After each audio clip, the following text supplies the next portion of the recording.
कितनो कैल न्याय यात्रा फिर भी 24 में घर घर भगवा फहरबे करी। और जातिवाद के जहर कितनो बोइबो, जातिवाद के जहर कितनो बोइबो फिर भी राष्ट्रवाद के फसल लहराइबे करी, फिर भी राष्ट्रवाद के फसल लहराइबे करी। और अब लोकतंत्र बा ये भारत में, अब लोकतंत्र बा ये भारत में सत्ता न केहू के पपौती है। अब लोकतंत्र बा ये भारत में सत्ता न केहू के पपौती है। आज संभाल न पावे विरासत के, जे संभाल न पावे विरासत के वो पुत्र न हो के पनौती है। जे संभाल न पावे विरासत के वो पुत्र न हो के पनौती है। आ जे चिंता करी खाली अपना बन सके, जे चिंता करी खाली अपना बन सके, जे चिंता करी खाली अपना बन सके ओकरा सत्ता के गईला सतैबे करी। और कितनो कैल न्याय यात्रा फिर भी 24 में भाजपा आइबे करी कि हाथ बढ़ाए हासिल चंदा हो जाए या बात नहीं। और जाकर जाकर शहजादे से कह दो तुम छोड़े उनकी औकात नहीं। हाथ बढ़ाए हासिल चंदा हो जाए या बात नहीं। और जाकर शहजादे से कह दो तुम छोड़े उनकी औकात नहीं। और हो जाए हर कोई भी मोदी, हो जाए हर कोई भी मोदी है सबके बस की बात नहीं।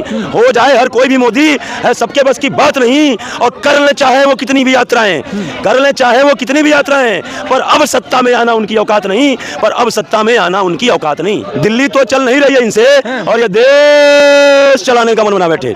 दिल्ली तो चल नहीं रही है इनसे और ये देश चलाने का मन बना बैठे। और जिस लोकपाल से जन्मे थे भाई, जिस लोकपाल से जन्मे थे भाई उसी लोकपाल को भुला बैठे। और भ्रष्टाचार खत्म करने को, भ्रष्टाचार खत्म करने को या राजनीति में आए पर सत्ता के लोलुपता में भ्रष्टाचारियों से याद मिला बैठे कि जनता समझ बैठी उन्हें, जनता समझ बैठी उन्हें कि वो बिजली मुफ्त देते हैं। जनता समझ बैठी उन्हें कि वो बिजली मुफ्त देते हैं पर वो तो बुझाकर घरों के चिराग सियासत को रोशनी देते हैं। यही राहुल गांधी। अभी कल एक पत्रकार महोदय ने हमसे कहा कि राहुल गांधी और मोदी में कोई कंपैरिजन नहीं है। राहुल गांधी तो मोदी से बहुत पढ़े लिखे आदमी है, उनके पास बहुत सारी डिग्रियां हैं। तो देखिए खाली डिग्री होने से मतलब नहीं है। जो आपके पास डिग्री है क्या एक्चुअल उस तरह उस लेवल का टैलेंट है कि नहीं है। सिर्फ डिग्री लेने से नहीं होता है। अंतर आपके अंदर जो है अंतरात्मा में अंतर ज्ञान कितना है ये मायने रखता है। 2019 के लोकसभा चुनाव में राहुल गांधी जी ने एक बयान दिया था कि मैं हिंदू हूं पर हिंदुत्ववादी नहीं। और इस बयान को लेकर के नेशनल मीडिया से लेकर के लोकल मीडिया जितनी भी मीडिया है सारी मीडिया पे खूब चर्चाएं हुई। और कांग्रेस में भी बड़े बड़े बुद्धिजीवी लोग हैं जो लोग कांग्रेस पार्टी के लोग कहते हैं। बड़े बड़े वकील, बड़े बड़े जो है क्या सलमान खुर्शीद जी हैं, कपिल सिब्बल जी हैं, तमाम बड़े बड़े लोग हैं, ज्ञाता लोग हैं और बड़े बड़े राष्ट्रीय प्रवक्ता हैं। लेकिन पूरी कांग्रेस पार्टी और कांग्रेस पार्टी के राष्ट्रीय प्रवक्ताओं ने मिल करके किसी भी चैनल पे यह साबित नहीं किया कि राहुल गांधी ने जो बयान दिया है वो देश हित में अच्छा बयान दिया है। एक सेकंड पहले सुनिए। अब आप बता रहा हूं ना, या तो हेल्दी डिबेट कर लीजिए, तार्किक डिबेट कर लीजिए, या तो मसाला वाला कीजिए। मसाला वाला डिबेट मैं नहीं करता, मैं तार्किक डिबेट करता हूं, तार्किक बातें बोलता हूं। मैंने वही कहा कि इस बयान के अगेंस्ट में कांग्रेस पूरी पार्टी और कांग्रेस के राष्ट्रीय प्रवक्ताओं ने मिलकर के साबित नहीं किया कि मैं जो है हमारे जो नेता राहुल गांधी ने बयान दिया देश ने अच्छा बयान दिया। मैं प्रेमनाथ द्विवेदी जो है ये कह रहा हूं कि वो जो बयान था राहुल गांधी का कि मैं हिंदू हूं पर हिंदुत्ववादी नहीं, देश हित में अच्छा बयान था। लेकिन जब आप शॉर्टकट तरीका अपनाओगे, कोई कान में फूंक देगा बोल दोगे, या अचानक आपके दिमाग में बस दो बातें आई या बोल दोगे, दिमाग में आई और आप बोलने से पहले उस पर चिंतन मंथन मनन नहीं किए कि इसका मतलब क्या है, इसका बैकअप क्या है, इसका कॉन्सेप्ट क्या है, तो आप जवाब नहीं दे पाओगे। अच्छा देखिए, कहने का मतलब यह है कि मैं राहुल गांधी की राजनीतिक नीतियों से जो है वो सहमत नहीं हूँ। हाँ, ये जो उन्होंने बयान दिया था उससे मैं सहमत हूँ कि वो अच्छा बयान दिया था। जैसे कि जिस शब्द के अंत में वाद शब्द का प्रयोग हो जाता है उस शब्द का अर्थ चेंज हो जाता है। जैसे समाज एक अलग शब्द है, वाद एक अलग शब्द है। समाज प्लस वाद बराबर समाजवाद, पंथ प्लस वाद बराबर पंथवाद, ब्राह्मण प्लस वाद बराबर ब्राह्मणवाद, ठाकुर प्लस वाद बराबर ठाकुरवाद, ऐसे तमाम वाद मिलेंगे। जात प्लस वाद बराबर जातिवाद। कहने का मतलब तमाम आपको सुनने को मिला होगा, अरे फलाने ठाकुरवाद चलाते हैं और मैं ठाकुरवादी हूँ, मैं जो है क्या कहते हैं ब्राह्मणवादी हूँ। समझ में मेरी बात सुनने को मिलता होगा। मतलब यदि मैं ब्राह्मणवादी हूँ तो मैं सिर्फ ब्राह्मणों का पक्षधर हूँ। सबसे पहले भला मैं ब्राह्मणों का चाहूंगा, बाद में किसी का चाहूंगा। एक मिनट कंक्लूड कर रहा हूँ। तो राहुल गांधी ने बोला कि मैं हिंदू हूँ पर हिंदुत्ववादी नहीं, मतलब हिंदू तो हूँ बट हिंदुत्ववादी नहीं, मतलब मैं सिर्फ हिंदुओं का पक्षधर नहीं हूँ। तो एक नेता के रूप में अच्छा बयान दिया। लेकिन जब आपकी नीयत सही होगी तो आप अच्छा भी बोलोगे ना, तो उसका जवाब नहीं दे पाओगे, उसका खंडन, उसको एक्सप्लेन नहीं कर पाओगे। तो राहुल गांधी की बात क्या है, एक तो रट के बोलते हैं, दूसरी बात आपने जो यात्रा की बात करी, आप बताइए जब आप 14 से चिल्ला रहे हो कि मोदी जी देश के साथ अन्याय कर रहे हैं, मोदी जी देश के साथ गलत कर रहे हैं, ऐसा तो है नहीं कि 14 में जब मोदी जी आए तो 14/5/19 आप सहमत थे उनकी जो है कार्यकाल से, सहमत होते नहीं। आप तो कह रहे हो मोदी जी जब से आए तब से देश को बर्बाद कर रहे हैं। तो जब 14 से देश को बर्बाद कर रहे हैं तो भाई साहब 5 साल आप कहाँ थे? 5 साल पहले आपने आज 10 साल हो गया ना मोटी मोटा, तो 9 साल पहले मान लीजिए साल भर मोदी जी को देखते, 9 साल पहले आपने भारत जोड़ो यात्रा क्यों नहीं की? कहाँ थे?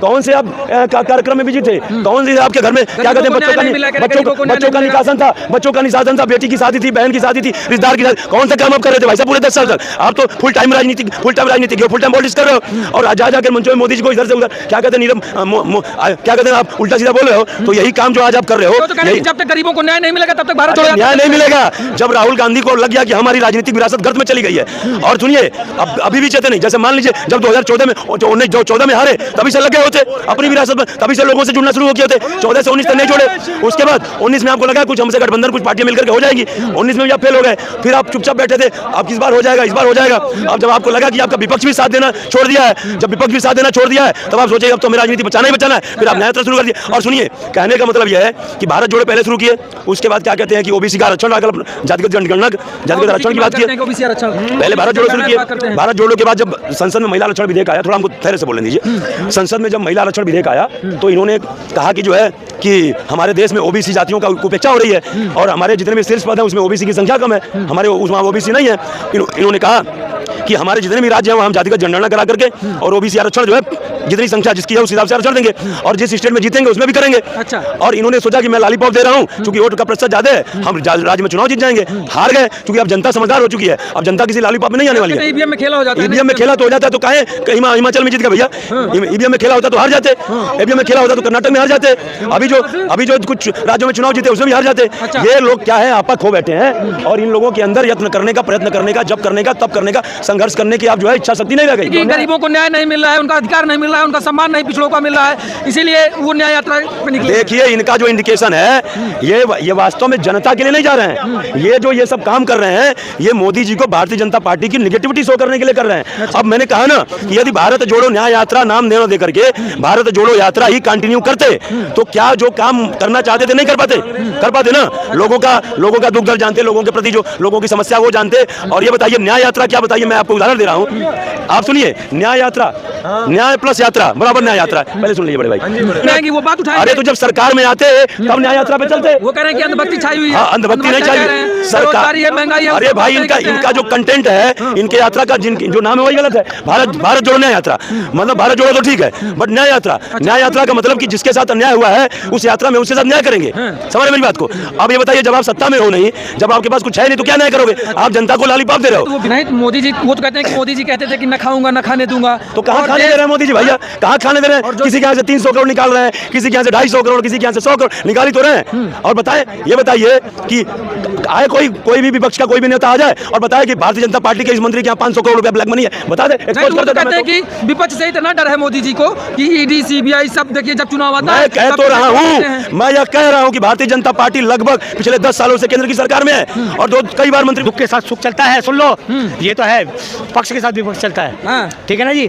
लेकिन ये जनता सारी समझ गई है, जो भारत को इतना ऊंचा उठा के ले गया 10 साल के अंदर, उसका कोई तोड़ नहीं है, कोई तोड़ नहीं है। महंगाई तो भी है, महंगाई को मार बोली, हाँ, सरकारी आदमी की पहले तनख्वाह कितनी थी? 80 रुपए, 90 रुपए, और आज तनख्वाह 80,000 रुपए, 1.5 लाख रुपए, 2-2 लाख रुपए। महंगाई की बात लेके पहले गाड़ी चलती थी फिएट और अम्बेसडर, और गाड़ी चलती है वहाँ 2-2 करोड़ की, 3-3 करोड़ की, वो